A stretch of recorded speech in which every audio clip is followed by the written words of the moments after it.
अस्सलाम वालेकुम नाजरीन, मैं हूँ उज़्मा इज़रार। चलो बात करें। आज का हमारा प्रोग्राम एक ख़ुसूसी प्रोग्राम है औरतों के हकूक़ के हवाले से। माँ, बहन, बीवी और भी बहुत सारे रिश्ते जो आपके साथ जुड़े हुए हैं और हम रोज़मर्रा की ज़िंदगी में इनके साथ अपना एक ख़ास ताल्लुक़ और एक ख़ास वक्त गुजारते हैं। आज के हमारे मौजू का यही एक अनवान है, औरत। वैसे तो सितारे आसमां पे होते हैं, मगर एक सितारा आज ज़मीन पे भी है। हमारी सीईओ सानिया मलिक साहिबा, जो इंडस न्यूज़ और ऑक्सीजन टीवी के साथ अपना एक बहुत ही ख़ास मुख्तसर अरसे में उन्होंने एक इस चैनल को बहुत आगे तक लेकर गई। जी सानिया मलिक, अस्सलाम वालेकुम। हम आपका भी तारुफ तो करवाते, मगर जितने मुख्तसर अरसे में और इतनी अनथक आपकी मेहनत की वजह से और इतनी ज़्यादा डेजिग्नेशंस आपने की हुई हैं कि अगर हम उनको ही गिनवाना शुरू हुए आपके कामों की तरफ आएँ तो फिर हमें उसके लिए एक प्रोग्राम अलग करना पड़ेगा। अभी हम छोटी सी एक समरी लेंगे, हम आपसे पूछेंगे। मुझे ये बताएं कि इतने अरसे में आपने कैसे ये सब कुछ मैनेज किया? वालेकुम सलाम उस्मा जी। थैंक यू सो मच आपने जिस तरह से मेरा इंट्रोडक्शन करवाया। और मैं समझती हूँ कि अगर सवाल ये है कि इतने कम अरसे में मैंने ये सब कुछ कैसे अचीव किया, तो सबसे पहले तो अल्लाह ताला का बेहद एहसान रहा इस पूरी जर्नी में। फिर वालिदैन की दुआएं भी साथ रहीं। मलिक रियाज साहब चेयरमैन बहरिया टाउन, अली रियाज साहब चीफ एग्जीक्यूटिव बहरिया टाउन, इन सब ने मुझे बहुत गाइड किया। और मैं समझती हूँ कि इन लोगों ने मुझे असल मायने सिखाया कि जब आप किसी काम के लिए निकलते हैं और आपके दिल में उसकी जुस्तजू होती है, तो उसको अचीव किस तरह किया जा सकता है। और रास्ते में बहुत सी हर्डल्स भी आती हैं और मैं नहीं समझती कि किसी भी ऑर्गेनाइजेशन में नहीं आती हैं। या बेशक। औरत होना, आदमी होना, इससे कोई फ़र्क नहीं पड़ता। In any organization when you're working, I feel that आपको certain hurdles आती हैं, उनका सामना बिल्कुल करना आते पड़ता है। हैं। बट आपकी इतनी स्ट्रांग होनी चाहिए ना, जो पीछे नीयत है, वो इतनी स्ट्रांग होनी चाहिए कि आप हर चीज़ को फेस करते चले जाएँ। और बाकी अगर I believe that if you working in the right direction और आपकी नीयत साफ है, तो आपको अल्लाह ताला कभी भी आपकी मेहनत ज़ाया नहीं होने देते, उसका फल ज़रूर मिलता है। बेशक। यही बात है कि हमने औरतों के हवाले से इस दिन की मुनासबत से आपसे बात करनी चाहिए कि आप एक रोल मॉडल हैं। आप देखती हैं कि आज की एक औरत को किस तरह की एक पैटर्न पे चलना चाहिए। जब आप जैसी कामयाब औरतें, हम बाकी औरतें भी देखती हैं, तो वो बहुत एक इन्फ्लुएंशियल एक करैक्टर बन जाता है, जिसमें हम आपको शामिल करते हैं। आप आज की औरत को क्या मैसेज देना चाहेंगी? आज की औरत के लिए मेरा ये पैगाम है जी कि आप एग्जाम्पल हैं, मैं एग्जाम्पल हूँ, हम बैठे हैं। आज की औरत को जब मैं देखती हूँ तो वो किसी भी अंदाज में मर्दों से मुख्तलिफ नहीं है। और सबसे बड़ी बात यह है कि हम पाकिस्तान जैसे मुल्क में बैठे हैं और यहाँ पे औरतों को बहुत प्रमोट किया जाता है। जैसे मैंने पहले कहा, आप एग्जाम्पल हैं, मैं एग्जाम्पल हूँ। तो मेरा ख्याल है we all need to lead from the front. बिल्कुल। इसी तरह तो बहुत सारे आपके आसपास भी होंगी, मगर इतनी एक मसरूफ़ ज़िंदगी और इतनी एक ज़िम्मेदारियों के साथ आप गुजारती हैं। आप अपनी ज़ाती ज़िंदगी को कितना वक्त देती हैं? देखिए, मैं समझती हूँ कि ज़ाती ज़िंदगी के लिए वक़्त मिलता नहीं है, निकालना पड़ता है। जी। आपकी प्रायोरिटीज़ आपको खुद सेट करनी पड़ती हैं। और अगर आपने ये ठान ही लिया है कि आपने काम करना है और कुछ करके दिखाना है, ज़िंदगी में आप आपने ये सोच लिया है ना, आपने ये एक प्रॉमिस अपने आप से कर लिया है, तो आप अपनी मसरूफ़ियत में से वो वक़्त भी खुद मैनेज करते हैं। मैं एग्ज़ाम्पल हूँ, आप एग्ज़ाम्पल हैं। फिर दोबारा कहूँगी, आप यहाँ बैठी हैं, मैं यहाँ बैठी हूँ। बट मेरा नहीं ख़्याल कि हम दोनों में से कोई भी एक औरत ऐसी होगी जो अपने घर में टाइम नहीं दे रही होगी बेशक, या अपने बेशक। घर को मैनेज नहीं कर पा रही होगी। तो अपनी ज़िंदगी में जब हम काम कर रहे होते हैं, तो इन चीज़ों को साथ-साथ लेके चलना पड़ता है। अपने टाइम की यूटिलाइज़ेशन को हमें इस तरह से रखना पड़ता है और करना चाहिए कि हम अपनी हर ज़िम्मेदारी को बखूबी निभा सकें। आपने अपनी ज़िंदगी में बहुत सारे उतार चढ़ाव भी देखे होंगे, बहुत सारी ऐसी मुश्किलात भी आपकी ज़िंदगी में आई होंगी कि जब आपको लगा होगा कि शायद आप हिम्मत हार जाएं, मगर आपने बहुत बेअहसन खूबी उन चीज़ों को निभाया और आगे इस मुकाम तक आई। तो आप क्या समझती हैं कि एक औरत की स्ट्रॉन्ग होने में, उसके पीछे पावर में किन एलिमेंट्स ज़्यादा फैक्टर्स, एक मुसलसल एक जिद्दोजहद किन पे वो आप चलती हैं? उज़मा जी, सबसे पहले तो ये कि देखिए, कोई भी काम आसान नहीं होता। हर काम जब आप कर रहे होते हैं ना, तो उसमें बहुत सी हर्डल्स आती है और एट टाइम्स इंसान सोचता है कि शायद इससे आगे अब कुछ नहीं है। जी। बट मैं अपने जवाब में पहले भी कह चुकी हूँ कि जब आपकी नीयत साफ होती है और आपने एक कमिटमेंट अपने आप से की होती है ना, तो जितनी भी स्ट्रगल्स आए, चाहे वो जिस तरफ से मर्जी आए, जी। आप आगे निकल जाती हैं। इसमें आपके घर वालों का आपके साथ होना बहुत ज़रूरी है। फैमिली आपकी जो मैटर्स। सपोर्ट होती है, वो आपकी फैमिली होती है। और जब आप अपनी फैमिली को साथ लेकर चलते हैं, तो मेरा नहीं ख़्याल किसी को भी कोई ऐसा इश्यू आता है, जो वो मतलब पार नहीं कर सकता या उसको ओवरकम नहीं कर सकता, लेट्स से लाइक दिस। और हिम्मत हारनी ही तो नहीं है। अगर हिम्मत हार जाएँगे, तो हम ये सब कुछ जो क्लेम करते हैं कि हम करना चाहते हैं, उसको पूरा कैसे करेंगे? बेशक, और बेशक। मेरा ख्याल है चलते रहना चाहिए। कोई ऐसी बात नहीं है, कोई ऐसा काम नहीं है जो हम कर नहीं सकते हैं। और बचपन से वो it will be a joke, a kind of a joke with people these days feel that हम लोग हमेशा सुनते आए कि impossible sorry itself says I am possible. हम ये कहते हैं, पर इस पे अमल नहीं करते। जी। जिस दिन हम इस पे अमल करेंगे ना, तो हर चीज़ पॉसिबल खुद ब खुद हो जाएगी। हर चीज को अपनी जगह पे रख के, वक्त का सही तायन करके, नियत साफ रख के अगर आप चलते हैं, तो हर्डल्स भी पीछे रह जाती हैं, वो मायूसियां भी खत्म हो जाती हैं। हर सुबह उठ के एक नए दिन का आगाज करना चाहिए। जो पीछे गुजर गया वो गुजर गया। एक नई कमिटमेंट, एक नई मोटिवेशन के साथ अपने दिन को शुरू करना चाहिए, उसका नहीं दिन। आगाज करना चाहिए। और बिल्कुल। फिर जो पिछले दिन में मुश्किलें या रुकावटें आई होती हैं, उनको भूलना नहीं है, उनको साथ साथ लेके चलना है, उनसे लेसन लेना है और दुरुस्त करना है। अगर अपनी दुरुस्ती होनी ज़रूरी है, तो अपने आप को दुरुस्त करना है। और अगर किसी और चीज़ में कोई ऐसी चीज़ है कि कोई आपको समझ नहीं पा रहा, जिस वज़ह से आपको हर्डल्स आ रही हैं, तो उसको भी दुरुस्त करना है, बुरा नहीं मनाना, दुरुस्त करना है। एक पॉज़िटिविटी के साथ आगे बढ़ना। आपने वही मिसाल एक दी है कि जितने पेबल्स आपकी तरफ आते हैं, फिर आपने उन्हीं को स्टेयरवे बनानी है, और इसी तनकीद को और बाकी चीज़ों को लेके आपने मुसलसल आगे बढ़ते जाना है। सानिया जी, हम एक बात फिर आपसे ज़रूर पूछेंगे कि ये बताएं कि ये जैसे आजकल औरत मार्च का बहुत चर्चा है, क्या आप औरत मार्च को सपोर्ट करती हैं? देखिए, औरत मार्च एक ऐसा टॉपिक है जिस पे मैं ज़रूर बात करना चाहूँगी। सबसे पहले तो ये है कि हम औरतें ढूँढ क्या रही हैं? आप आई एम रियली ऑनर्ड किस कि तरह आप की मेरे आज़ादी आपने ढूंढती? मुझे जी। या आप मेरा वर्ड आपके लिए मैटर करता है। बट सबसे पहली बात तो ये है कि हम ढूँढ क्या रहे हैं? सब ढूंढ कुछ क्या तो रहे है, हैं? हर आज़ादी तो है हमारे पास। कौन-सी आज़ादी की हम बात कर रही हैं? आपको क्या लगता है कि ये मसले एक दिन में खत्म हो जाएँगे? और वो जो बैनर्स और पोस्टर्स लेके सोशल मीडिया पे आप लोग पोस्ट कर रहे हैं, क्या आप लोग उनसे बहुत कोई हल निकाल लेंगे? ऐसे नहीं होता। जिस औरत के हकूक के लिए आपको लड़ना है, जिसके हक के लिए आपको लड़ना है, क्या आपको पता भी है कि वो औरत किसी भी दुनिया के मुल्क में कहाँ बैठी है? किस लिए लड़ रहे हैं? किस आज़ादी लिए और लड़ रहे किसे हैं? कहते हैं? हम जो चाहे पहनती हैं, जो चाहे बोलती हैं, हम काम करती हैं, मर्दों के शाना-बशाना काम करती हैं। हमारी मिनिस्ट्रीज़ को देख लें, पाकिस्तान को ओवरऑल देख लें, मुझे जी। देख लें, आपको देख लें, और कितनी औरतें हमें एक दिन में मिलती होंगी, जी। जो एक मुकाम पे बैठी हैं, ठीक है? तो मेरा ख़्याल है हम आज़ाद हैं, और जो आज़ादी उन बैनर्स में माँगी जा रही है ना, we need to realize that we are living in बिल्कुल। पाकिस्तान। ये बहुत अहम हमारे पॉइंट देश आपने 2 कहा है। कौमी है। ठीक है? और हम दीन-ए इस्लाम के मुताबिक भी चलना है। अब जो आज़ादी हमें मिलनी चाहिए, वो तो मिली हुई है। इससे आगे की आज़ादी क्या है, वो मेरे शायद अपनी भी समझ से बाहर है कि हम क्या चाह रही हैं।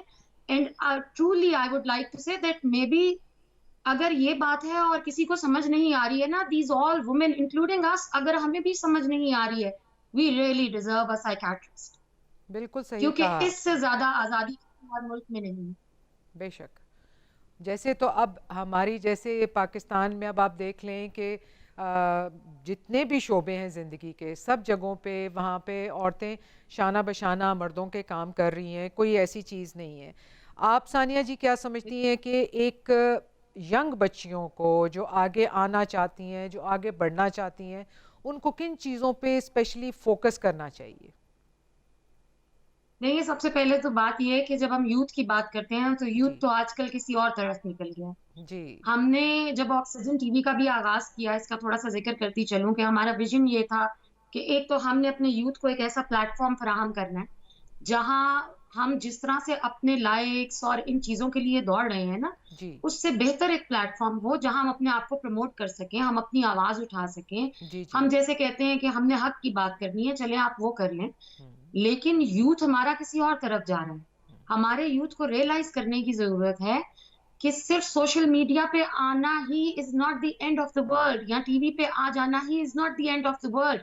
What you are doing, what you are saying, the act and the message you are conveying to the people, that matters a lot. अपने बिल्कुल बिल्कुल। कंटेंट को बेहतर करें, अपने रास्ते पे फोकस करें। आपका अगर एम ये है कि आपने ज़िंदगी में कुछ बनना है, तो अपनी ज़िंदगी में कुछ गोल्स ऐसे, कुछ माइलस्टोन्स ऐसे बना लीजिए, जिनको आप वन बाय वन अचीव करिए, और वो पॉजिटिव एलिमेंट्स के साथ होने चाहिए। आपके बिल्कुल। पास फोरम्स मौजूद हैं, जी ऑक्सीजन जैसा फोरम मौजूद है और बहुत से फोरम्स मौजूद हैं। प्लीज़ अपने कंटेंट को बेहतर करें। अगर आप समझते हैं कि जो पैगामात या फ़हाशी पे मुश्तमिल आप लोग वीडियोज़ बनाते हैं, उनसे आपको कुछ मिल जाएगा, नहीं मिलेगा।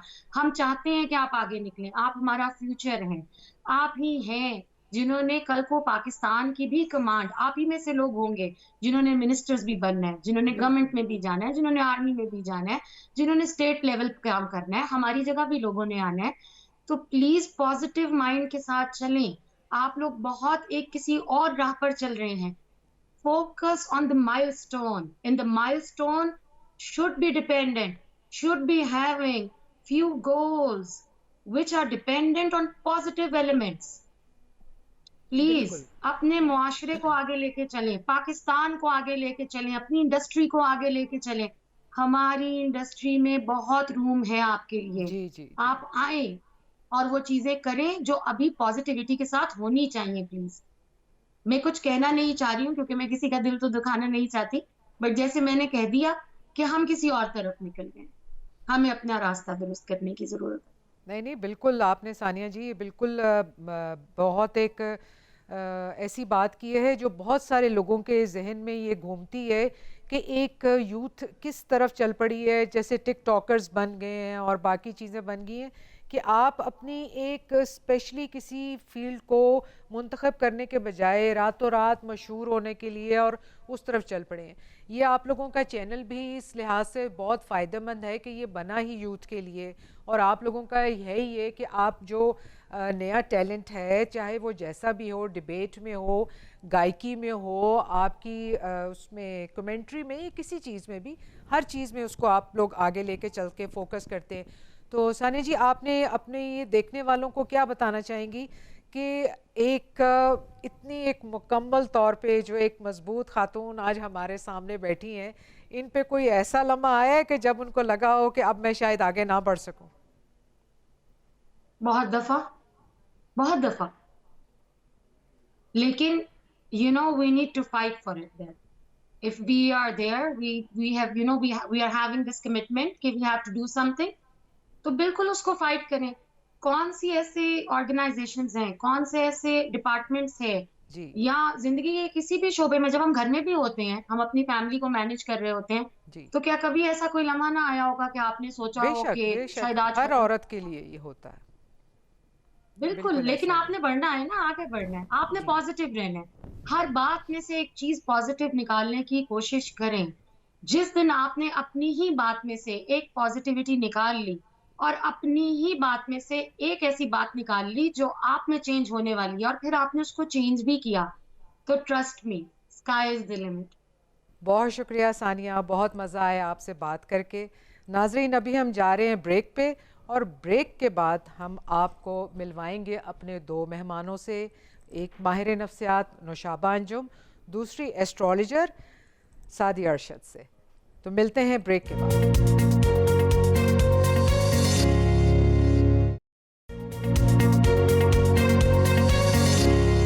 Welcome back from the break. मैं आज अपने मेहमानों का तारुफ आपसे करवाती चलूँ।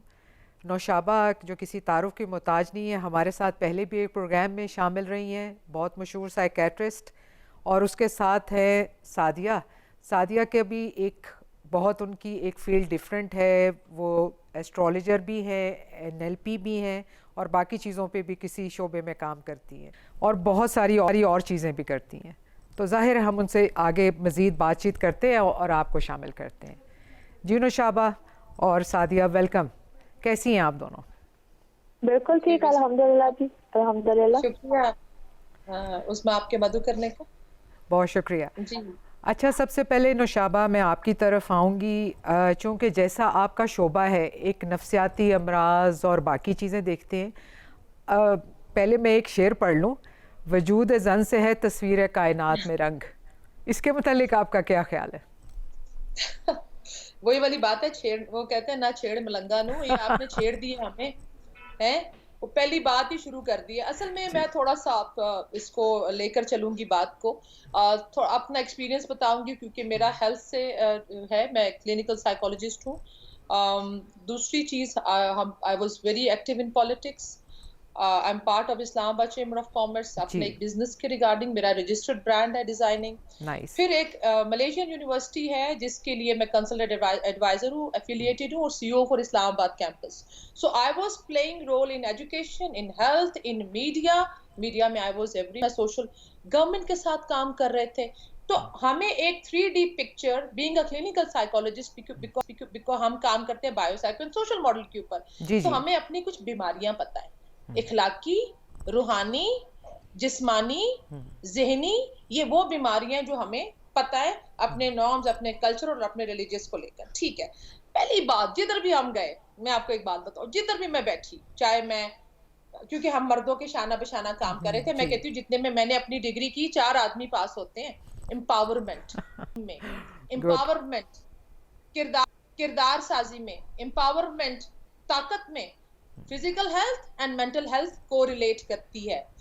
तो हम तो ये बात, जब ये हम जाते हैं, तो आपको डॉक्टर साहिबा इसलिए बुलाया है कि क्या कहते हैं, वजूद जन से तस्वीरें का, और मैंने कहा भाई होल्ड ऑन, हम आपकी तस्वीर में रंग भरने के लिए नहीं है, आप मुकाबला कर लें हमारे साथ। हाँ। आप हमारे साथ ताकत में कर लें, आप हमारे साथ तालीम में कर लें, जितने में हम, आप 4 आदमी पास होते हैं, आप पैसे में कर लें, जितने में मेरा रजिस्टर्ड ब्रांड था, मैंने कहा जितने पैसे मैं बनाती हूँ आप आदमी बनाकर दिखा दें। तो ये जो है, जिस वक्त औरत बाहर आती है, जिस वक्त औरत काम के लिए आती है, हम सिर्फ तस्वीर में रंग भरने के लिए नहीं है। जिस वक्त हम बैनर्स उठाते हैं तो हमें भी थोड़ी सी मोहतात कर चलना है कि जिस वक्त हम औरत मार्च करते हैं, क्या हम बात सिर्फ जिस्म, हमारा जिस्म और हमारी मर्जी की कर रहे हैं? क्या हमारा जहन, हमारी सोच और हमारी मर्जी की बात क्यों नहीं करते? बात अगर जिस्म से हटकर सोच पर आ जाए, बात अगर जिस्म से हटकर हम अपने आप को खुद ही, अपना जो एजेंडा या पॉइंट है, हम खुद ही मेरे ख्याल में उसकी सही तशहीर या उसको हम सही तरीके से दुनिया के आगे पेश नहीं कर रहे। इंटरनेशनल मीडिया हमको देख रहा है, हमारी बच्चियों को, हमें अपने नॉर्म्स में, हमें अपने रिलीजन में और अपने कल्चर के दायरे के अंदर ही रहना है। आप इसके अंदर रहकर, हजरत खतीजा की मिसाल हमारे पास, क्या वो बिजनेस वुमेन नहीं थी? सिर्फ सिंपल ये है कि औरत अगर पॉलिटिक्स कर सकती है, औरत तालीम में है, औरत हेल्थ में है, सब कुछ कर सकती है। हमारी बच्चियां खला में जा रही हैं, हमारी बच्चियां हवा में। हमारे पाकिस्तान में इस वक्त औरत की अगर आप बात करें तो हमारे पास बहुत बड़ी बड़ी एग्जाम्पल्स मौजूद हैं। बिल्कुल नौशाबा, आपने सही कहा है कि ये चीज़ें तो हैं, बेशक बच्चियों को बहुत ज़्यादा आगे मौके भी मिल रहे हैं, वो ज़िंदगी के हर शोबे में औरत का किरदार है, चाहे वो असातिज़ा हों, चाहे वो सर्जन्स हों, चाहे वो किसी तरह भी किसी भी फील्ड से ताल्लुक़ रखते हो, हर जगह औरत का एक लाजमी किरदार है। इसी मौजू पे हम आगे ज़रा इस बात को और चलाएंगे। सादिया, ज़रा मुझे आप बताएं कि आपके पास जब ज़्यादातर औरतें आती हैं तो वो किस तरह के नफ्सियाती, तो मेरे अमराज के मुतल्लिक तो नौशाबा ने कहा, मगर आप बताएं कि जब वो आपके पास आती हैं तो वो अपनी क्या एक ख्वाहिश या किसी चीज़ का, वो किस चीज़ से आपसे वो जानना चाहती हैं? अच्छा देखिए, मैं पहली बात ये कि बड़ी खूबसूरती से जो है ना वो नौशाबा जी ने इस चीज़ को एक्सप्लेन कर दिया। और मैं फर्दर अपनी थोड़ी सी जो मेरी जो समझ लीजिए क्वालिफिकेशन कह लीजिए, पहले तो मैं इस हवाले से बात करूंगी। अल्हम्दुलिल्लाह जी, I am MBA by master. उसके बाद एक समझ लीजिए कि मेरा एक शौक था बीइंग इनटू एस्ट्रोलॉजी का, वो था ना क्यूरियोसिटी होती है क्या होता है, उस टॉपिक पे इंशाल्लाह आपके साथ एक कभी प्रोग्राम करूंगी तो जरूर बताऊंगी।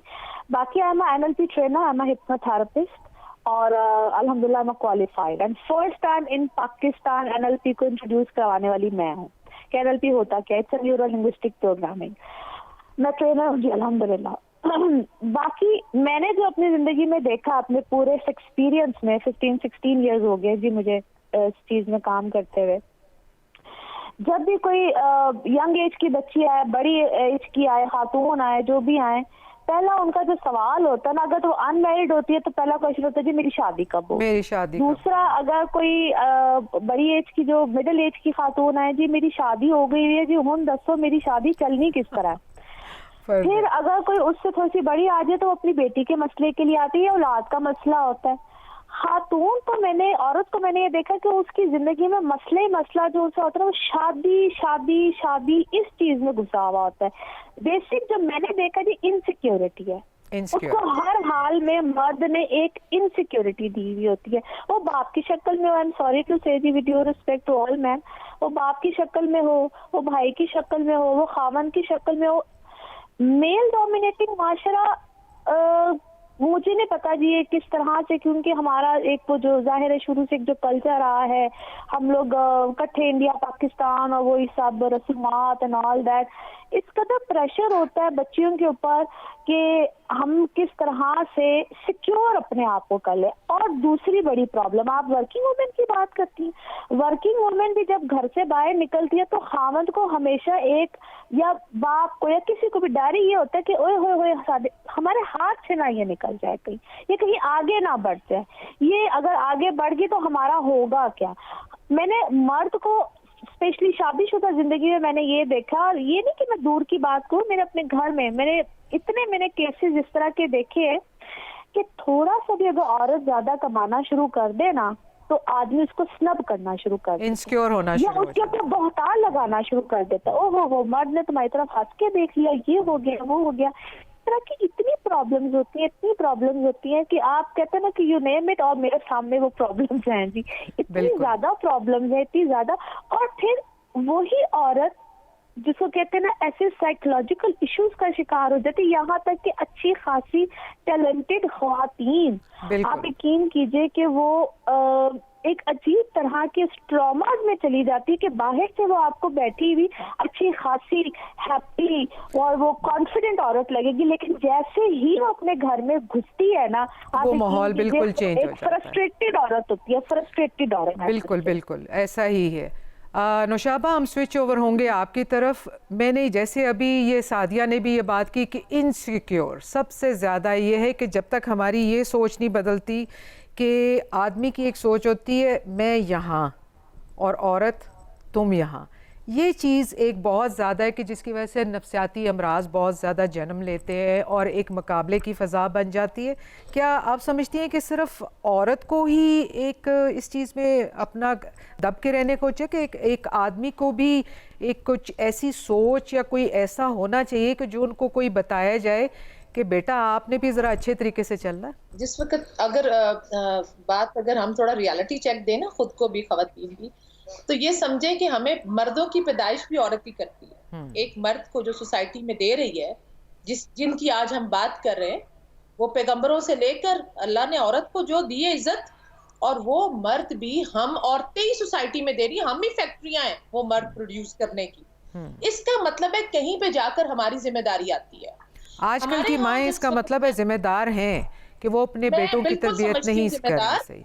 वो ऐसा उसका देखिए, उसके अंदर भी डरी हुई माएँ, सहमी हुई माएँ, वो आगे कैसे, और आधी तरबियत जैसे मैंने लास्ट टाइम प्रोग्राम में कहा था माँ के पेट में हो जाती है जी। अब वो खुद डरी हुई माँ जो बच्चा पैदा करेगी, वो डरा हुआ बच्चा पैदा करेगी, वो इनसिक्योर बच्चा पैदा करेगी। हमारे यहाँ रूरल एरियाज में, अगर मैं आपको हॉस्पिटल एनवायरनमेंट की बात करूंगी, तो हमारे पास वार्ड्स में जिन्नात, सपोज जिसको हम नॉन कन्वर्जन डिसऑर्डर या नॉन एपिलेप्टिक फिट्स कहते हैं, ज्यादातर 200 में से आयशा 199 बच्चियां आ रही हैं जिनको सिर्फ बिजली के झटके देके वापस भेज। कंप्लाइंस है, मैं एग्री करूंगी सादिया की बात से कि हमारी जो सोसाइटी की अप्रोच, कल्चरल जो अप्रोच है, कलेक्टिव है, हमें अपने कंप्लाइंस चाहिए होता है ग्रुप से, हमें एक्सेप्टेंस चाहिए होती है, चाहे वो शादी के डिसीजन है, तालीम के डिसीजन है। ज्यादातर औरत ही औरत के साथ एक जुल्म ढाती है कि उसी के लिए ज़्यादा प्रॉब्लम क्रिएट करती है। जितने भी हमारे ज़्यादातर जो डोमेस्टिक प्रॉब्लम्स भी होते हैं वो औरतों के बीच में ही कॉन्फ्लिक्ट के होते हैं। बेशक हम मर्द को बड़ा खूबसूरत पॉइंट यहाँ पे इन्होंने उठाया है और यहाँ पे मैं आपको एक बड़ी इंटरेस्टिंग बात बताती हूँ। जी जी। देखिए अब ये औरत ही औरत की जो बात हो रही है ना, अब यहाँ पे देखें कि खेलता कौन है, माइंड कहते हैं ना मैनिपुलेट कौन करता है, बेसिकली मर्द कर जाता है। आई एम सॉरी टू से, आपको यहाँ पे मेरी बात शायद बहुत अजीब सी लगे, लेकिन जो मैंने देखा है, देखिए जब मेरे पास जो क्लाइंट्स आते हैं या जो भी, क्योंकि बर्थ चार्ट्स भी होते हैं और प्लस मैंने आपको कहा मेरी फील्ड ही कुछ ऐसी है, तो मैं क्या देखती हूँ कि मर्द हजरात ऐसी situation, I am sorry to say, वो एक तरह से दो औरतों के साथ समटाइम्स वो कहते हैं ना कि माइंड गेम कर रहा हो, बिहाइंड द सीन्स उनका सारा प्लॉट होता है, बिहाइंड द सीन ये प्लॉटिंग हो जाती है, माइंड के साथ खेला जा रहा होता है। ऐसा भी होता है कि दो ख्वातीन है जी एक आदमी की जिंदगी में, एक बीवी है, एक बाहर भी अफेयर चलाया हुआ है, आप समझ रहे हैं मेरी बात। जी, जी, जी। और ऐसे ऐसे एंगलों के साथ उनकी लड़ाई भी हो रही होती है, वो एक ही मर्द के पीछे लड़ रही होती हैं, वो जानी दुश्मन भी हो जाती हैं। आप यकीन कीजिए ऐसी ऐसी स्टोरीज है मेरे पास कि मैं कभी कभी सोचती हूँ कि यार अगर मैं एक बुक लिखना चाहूँ ना, तो एक बुक या शायद कई किताबें मेरे पास कम पड़ जाए। तो मिलते हैं ब्रेक के बाद।